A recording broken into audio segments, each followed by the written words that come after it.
관련해서 저 두 가지 좀 여쭤보고 싶은데요. 뭐 앞서서도 여쭤봤지만 그 이종섭 장관 피의자였는데 호주 대사 왜 임명했냐, 출국 금지 알고 있었냐라고 했을 때 뭐, 출국 금지는 인사 검증하는 정부기관에서도 알지 못하고 그거 유출되면 형사처벌이다 이런 말씀하셨고요.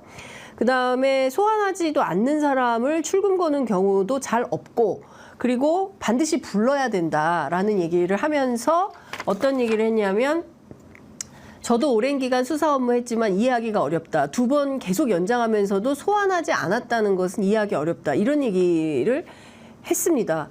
사실입니까?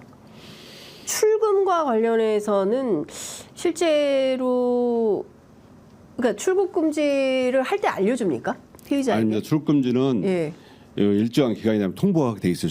출국 관리법상 네. 출국 금지하면 일정한 기간이 지나면 통보하게 돼 있어요.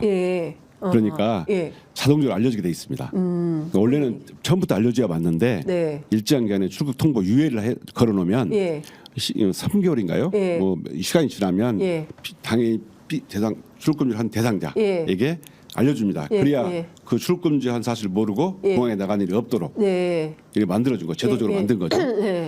그런 걸로 봐서는 소환조사 안 해도 그 출국금지는 당연히 할 수 있습니다. 송영길 대표는 8개월 만에 부르지 않았습니까? 출국금지 상태에서? 저도요. 그 윤석열 전 총장 징계 관련사를 줬다 해가지고 출국금지가 됐었어요. 아, 출국했는데 부사장님도 출국금지가 돼가지고 언제 알았냐면 법무부 출국관리국에서 통지가 와서 알았어요. 통지가 와서 알았다. 출국금 됐다고. 그때까지 소환조사 안 했습니다. 야, 그 몇 달 만에 통지를 받으신 거예요, 그러면? 제가 기록을 보니까 8월 달에 저를 인지하고 출국금지를 9월 달에 했고요. 11월인가 12월인가 통지를 받았어요. 몇 달 지나서 두세 달 된 것 같습니다. 두세 달 이후에 이제 통지를 해준 거예요. 통지를 해줍니다. 그러니까 사실 법상. 지금 근데 무슨 형사처벌이에요? 유출되면? 출국금지요?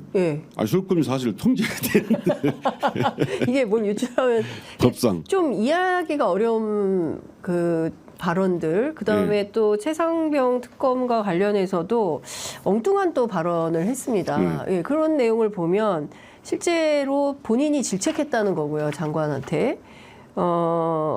그리고 질책성 당부도 했다는 거고, 그리고 뭐 이거 불가능하다. 저 책임 약한 사람에게 모든 것을 뒤집어 씌우고 이런 것은 그 자체가 가능하지 않다고 본다. 이제 이런 얘기를 했습니다.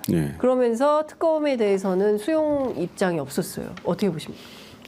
저는 약간 핵심은 제가 말씀드렸잖아요. 살권수를 주장해서 대통령 된 분입니다.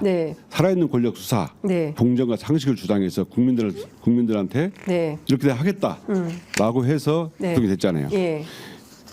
검찰 내부에서 그렇게 알고 있어요. 근데 본인의 가족에 대한 특검을 거부했잖아요. 자신에 대한 의혹이 제기된 건 최상병 사건은 자신이 관여에 대한 의혹이 제기된 거잖아요. 그러면 더욱더 엄하게 자기를 수사해라. 살권수 주장했던 분이라면 대통령은 살아있는 권력은 명백하잖아요. 수사하도록 해야죠.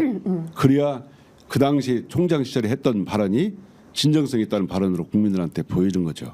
저는 그렇게 봅니다. 그 최근에 좀 평범한 국민들은 좀 이해하기 어려운 검찰의 수사 과정에서 이런 일이 벌어진다는 게 맞나라는 생각. 이화영 사건, 그 다음에 장시호 녹취록 사건. 솔직하게 좀 말씀해 주십시오. 검사도 이렇게 수사합니까? 이렇게 가능한 피의자하고 부적절한 관계 이게 가능한 건가요? 근데 검찰하면 뭐가 떠오르세요? 검찰이요? 그냥 전 무서워요. 폭탄주 아니에요? 검찰하면 폭탄주가 떠오르는 데 많던데. 있죠. 맞아요. 근데 검찰하면 왜 이렇게 술이 관련되는 것이 많은지 모르겠어요. 저는 이화영 씨가 그 공개한 그 욕중 서신을 읽어보니까 검찰은 부인을 하지만 마냥 아니라고 볼 수만은 없을 것 같습니다. 그래서 제가 대책단에 들어가서 사실관계를 확인하려고 들어가고 있는 거고요. 과거에는 그런 일이 좀 있었습니다. 전화 편의를 제공한다든가 먹을 것을 한다든가 아니면 연애 편의를 제공한다 이런 거 있었는데 이렇게 연어나 술을 가서 사실상 세미나를 갖게 했다. 이런 것은 사실은 술이나 연어 이게 중요한 게 아니고 진술의 해유가 있었느냐. 그렇습니다. 이게 관건이잖아요. 예. 그래서 이게 이런 일이 있으면 저는 검찰은 물론 부인하고 있지만 네. 제가 총장이라면 네. 이렇게 의혹이 제기되는 것 자체가 부끄러운 일이라고 생각합니다. 그렇습니다. 그러면 예. 어떤 팀을 만들어라든가 아니면 예. 객관적인 팀을 만들어서 예. 진상조사를 해서 국민들께 알려라. 네. 아니면 시민 참여도 시킨다든가 예. 해가지고 예. 그렇게 좀 해야 국민들이 신뢰를 받는 거지. 네. 이런 진술 조작이 있었다는 의혹이 계속 오게 되면 네. 검찰은 신뢰가 더욱더 바닥으로 떨어진다고 생각합니다. 감찰 거부했죠, 대검에서. 예, 진상조사라도 해야 되는데 네. 안 하는 걸로 알고 있습니다. 근데 왜 안 하는? 그러니까 좀 사실관계는 따져봐야 되지 않습니까? 예. 기본적으로 어떤 사건이 벌어지면 일반 회사에서도 예. 어떤 불경스러운 일이 있으면 그 내부에서 감찰부터 시작을 업무 배제하고 네. 예, 직무에서 일단 당신 좀 떠나 있어라라고 네. 한 다음에 이제 감찰을 해서 사실관계 살펴보고 문제가 없네 하면 다시 복귀하는 거고요. 예. 문제가 있으면 그만 나가야 되겠다 이게 하는 건데 예. 이 감찰조차를 하지 않는 태도는 어떻게 봐야 됩니까? 저는 지금 검찰이 지금 연이어 요즘에 네. 문제가 많이 제기되는 것이 과연 진술 조작이 있었느냐, 네. 이화영 전 부자 사건도 예. 진술 해유가 있었느냐 관건이고 예. 조국 장관 수사에 있었던 그 저 노한중 네. 부산의료원 그 원장님도 예, 예. 그 진술 조작이 있었다라는 취지로 네. 고발장을 제출했다고 하고요. 고소장.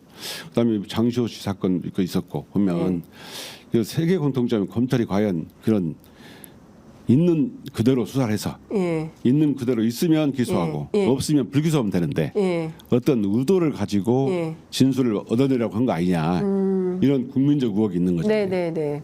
그럼 이 정도 되면 네. 검찰총장 입장이라 보면 예. 정말 국민의 신뢰를 위해서라도 예. 뭐런 특별한 팀을 만들어서 이렇게 필요한 것이 특임검사라는 게 있거든요. 예. 특임 검사. 특임검사 제도. 예. 좀 검찰총장의 지위를 받지 않는 특임검사를 임명해서 예. 조사를 하게 하고 네. 그 결과에 보니까 검찰 쪽에 간섭 안 하는 거거든요. 네. 결과를 보니까 이렇습니다라고 예. 국민들께 알리고 예. 국민 이해를 구해야 됩니다.